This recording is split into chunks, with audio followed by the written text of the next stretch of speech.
औज़ुबिल्लाहि मिनश्शैतानिर्रजीम बिस्मिल्लाहिर्रहमानिर्रहीम। नाज़रीन, अभी तक जो हमने सूरह बकरा की आयतों का तर्जुमा किया है वो 121 तक है। आज हम 122 से स्टार्ट करेंगे और ये मैंने आपको पहले ही बताया था, ये पूरा खिताब बनी इसराइल से है और उन्हीं की कारगुजारियाँ अल्लाह ताला हमें बता रहे हैं और उन्हीं की से मुखातिब होके हमें बता रहे हैं कि वो काम जो उन्होंने किए हैं वो आप ना करें। उनके ज़रिए से हमें समझाया जा रहा है। तो आगे अल्लाह ताला फरमा रहे हैं, ए बनी इसराइल, याद करो मेरी वो नेमत जो मैंने तुमको अता की है और मैंने तुम्हें फजीलत दी थी अहले जहान पर। अल्लाह ताला ने पूरे जो उस टाइम के लोग थे दुनिया के अंदर, उन सब में इनको फजीलत दी थी। और डरो उस दिन से जब कोई काम किसी के ना आएगा ज़रा भी, और न कबूल किया जाएगा उनकी तरफ से कोई फिदिया, और ना पहुँचाएगी कोई फ़ायदा उनको सिफारिश, और ना ही कहीं से उनको मदद मिलेगी। क्योंकि आपको पता है कि बनी इसराइल जो है वो हज़रत इब्राहीम अलैहिस्सलाम की औलाद है। हज़रत इब्राहीम अलैहिस्सलाम अल्लाह ताला के चुने हुए बंदों में से,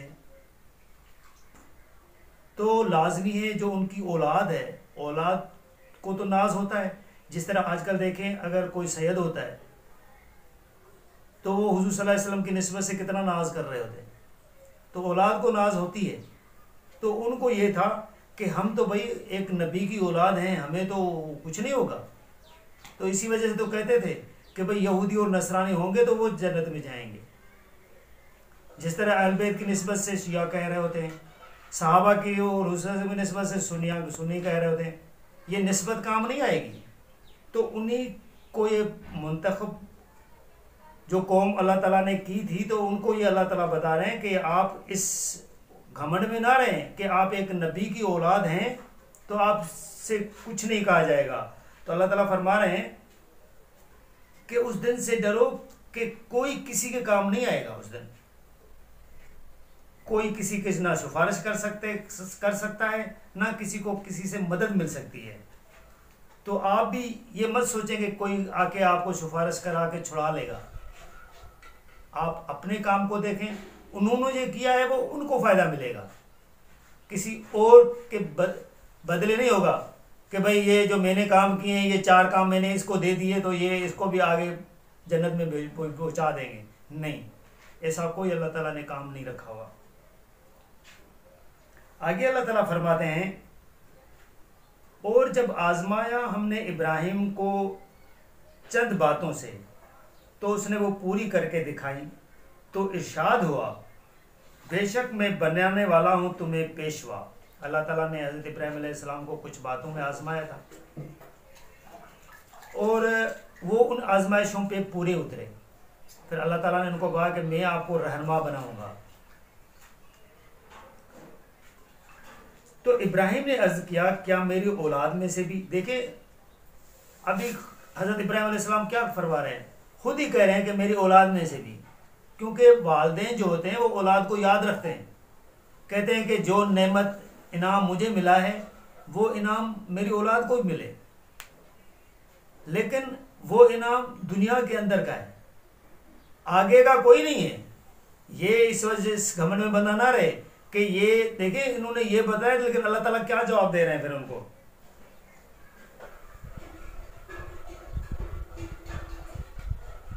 फरमाया, नहीं पूछेगा मेरा वादा जालिमों को। अल्लाह ताला फरमाया कि जो जालिम होंगे, जो मेरी राह से हट जाएंगे, उनको कोई फ़ायदा नहीं पहुंचेगा।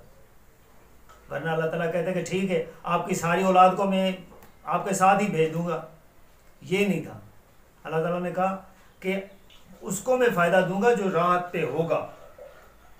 और जब बनाया हमने बैतुल्लाह को मरकज़ लोगों के लिए और अमन की जगह, और हुक्म दिया कि बनाओ मकाम इब्राहिम को नमाज पढ़ने की जगह, और ताकीद की हमने इब्राहिम और इस्माइल को कि ये पाक रखना तुम दोनों मेरे इस घर को तवाफ़ करने वालों, एतकाफ़ करने वालों, रुकू और सुजूद करने वालों के लिए।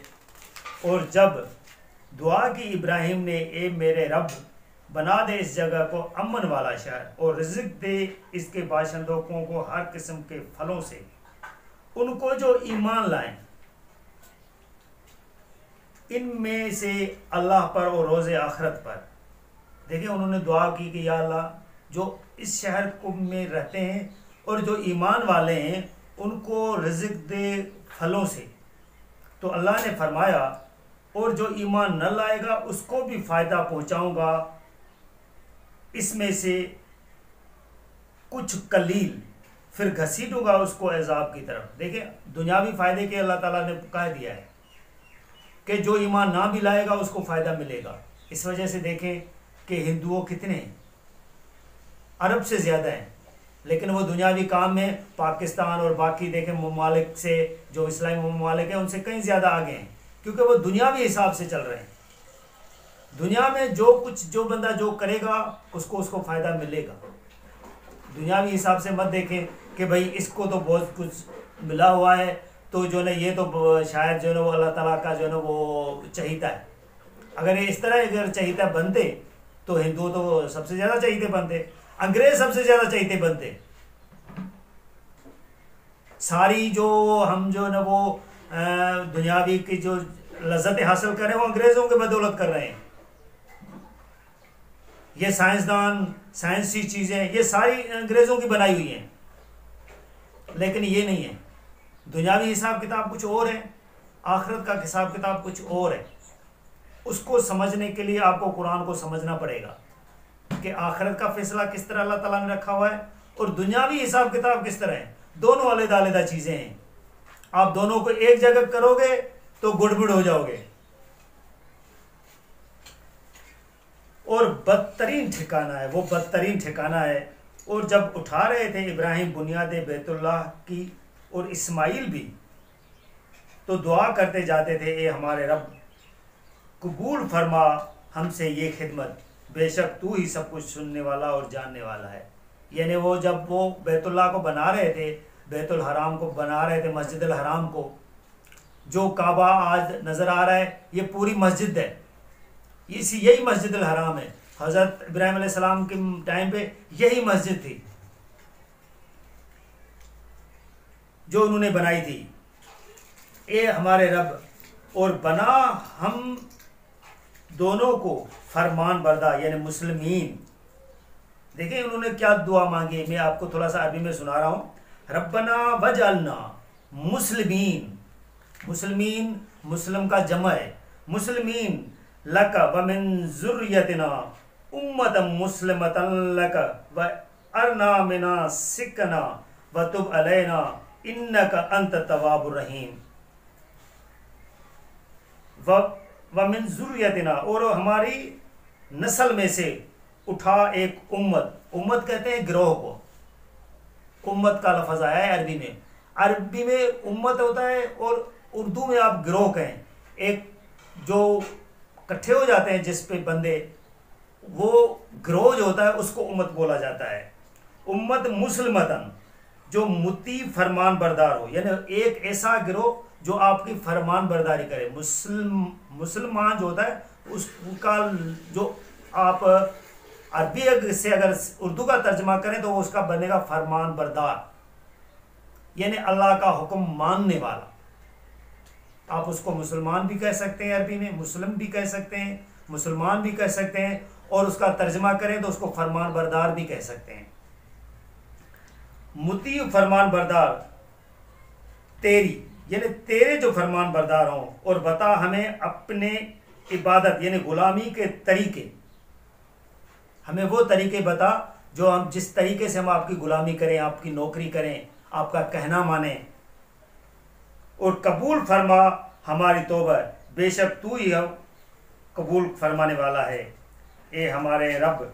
और भेज इनमें से एक रसूल, इन्हीं में से जो पढ़कर सुनाए उनको तेरी आयात और तालीम दे उनको किताब व हिकमत की, और पाक करे इनको, बेशक तू ही हर चीज़ पर गालिब और हिकमत वाला है। अल्लाह ताला को दुआ करके ये कह रहे हैं कि इनमें से एक रसूल भेजना जो हुज़ूर सल्लल्लाहु अलैहि वसल्लम की निस्बत से ये पूरा हुआ, जो पढ़कर सुनाए उनको तेरी आयतें, यानी तेरी जो भी आयतें हैं, जो आप उन पे जो आयतें उतारेंगे, और तालीम दे उनको किताब व हिकमत की, और पाक करे उनकी ज़िंदगियों को, इनको पाकाई की तरफ ले आए। तो नाजरीन, आज हमने जो ना वो जो तलावत का तर्जमा किया है वो 149 तक का है। लिहाजा बराए मेहरबानी इस घमंड में ना रहें कि हम जो है ना फलां नबी के, यानी कि नबी हुज़ूर सल्लल्लाहु अलैहि वसल्लम की उम्मत में से हैं तो वो ही काम आ जाएंगे। जिस तरह कहा जाता है कि भाई बस जिसने कलमा पढ़ लिया ना वो तो जन्नत में चला ही जाएगा, इस तरह का कोई तज़किरा नहीं है कुरान पाक के अंदर। आप कुरान पूरा सुनेंगे तो आपका पता चलेगा कि अल्लाह ताला तज़किरा कर क्या रहे हैं। ये सुनी सुनाई बातों पे ना चलें,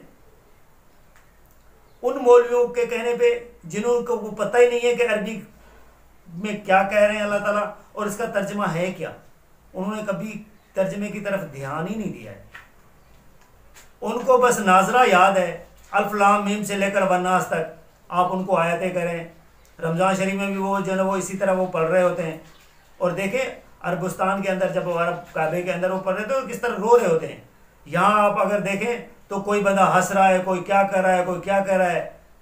इनको तो पता ही नहीं है कि हम पढ़ क्या रहे हैं। बराए मेहरबानी तर्जमे को पढ़ें, तर्जमे को सुने और उस पे सच को समझने की कोशिश करें कि वो क्या कह रहे हैं, अल्लाह ताला कह क्या रहे हैं, अल्लाह ताला के जो है ना वो अहकामात क्या हैं। तो इंशाल्लाह आप जो है ना वो सही राह रास्त पे आएंगे और इंशाल्लाह आप सुनेंगे तो आपको फ़ायदा होगा।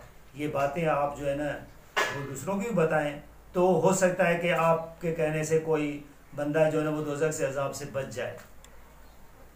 जज़ाकल्लाह।